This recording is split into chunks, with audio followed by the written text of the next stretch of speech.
Bapak Ibu, saudara-saudari yang terkasih dalam Kristus, pada hari ini kita semua merasa dikuatkan oleh Tuhan melalui nubuat Nabi Mikha dalam bacaan pertama.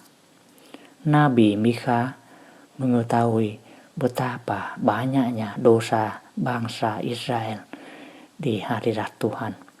Ia tidak pesimis tetapi memiliki harapan optimis bahwa Tuhan itu yang Maha Rahim, sehingga ia pasti mengampuni dosa-dosa umatnya. Untuk itu, Mikha mengangkat doanya di hadapan Tuhan dengan mengakui Tuhan sebagai gembala yang baik, penuh dengan kuasa dan kasih. Umatnya laksana domba-domba terpencil yang mendiami rimba di tengah kebun buah-buahan. Untuk itu, ia memohon kepada Sang Gembala yang baik untuk menunjukkan kasih dan kemurahannya sebagaimana ia pernah melakukannya saat mengeluarkan Israel dari tanah Mesir.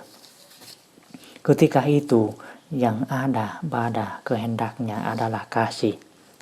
Mikha juga mengangkat puji dan syukurnya kepada Tuhan karena Dia adalah satu-satunya Allah kita yang mengampuni dosa-dosa dan memaafkan pelanggaran-pelanggaran yang dilakukan umatnya.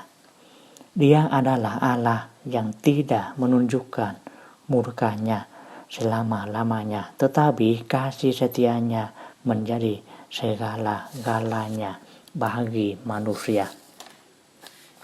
Saudara-saudari yang terkasih, apa yang harus kita lakukan untuk merasakan kerahiman Allah?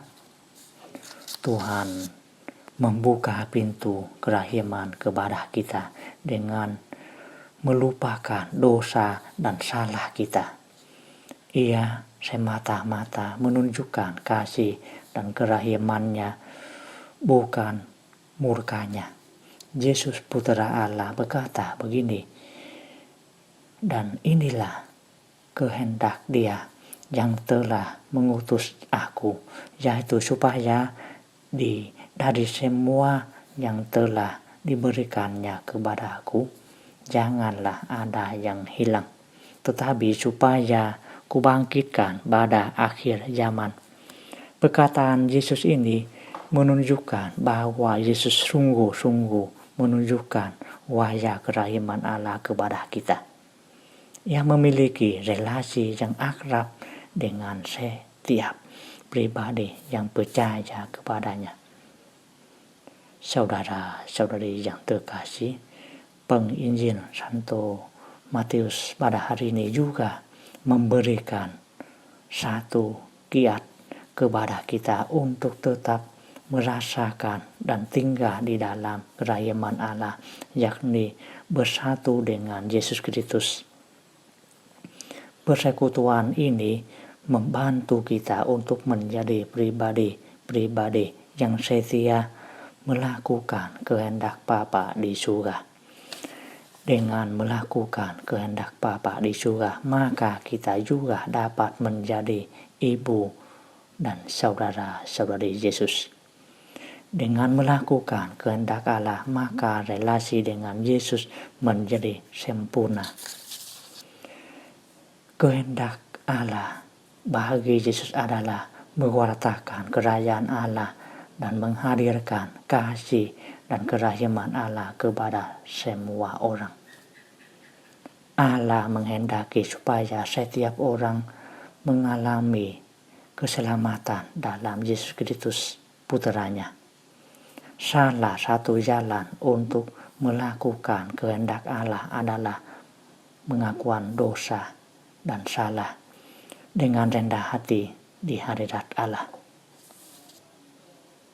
Bagi Yesus, siapapun yang melakukan kehendak Bapa di surga akan dijadikan sebagai ibu saudara dan saudarinya. Ruang kekeluargaan dibuka lebar bagi siapapun yang melakukan kehendak Bapa.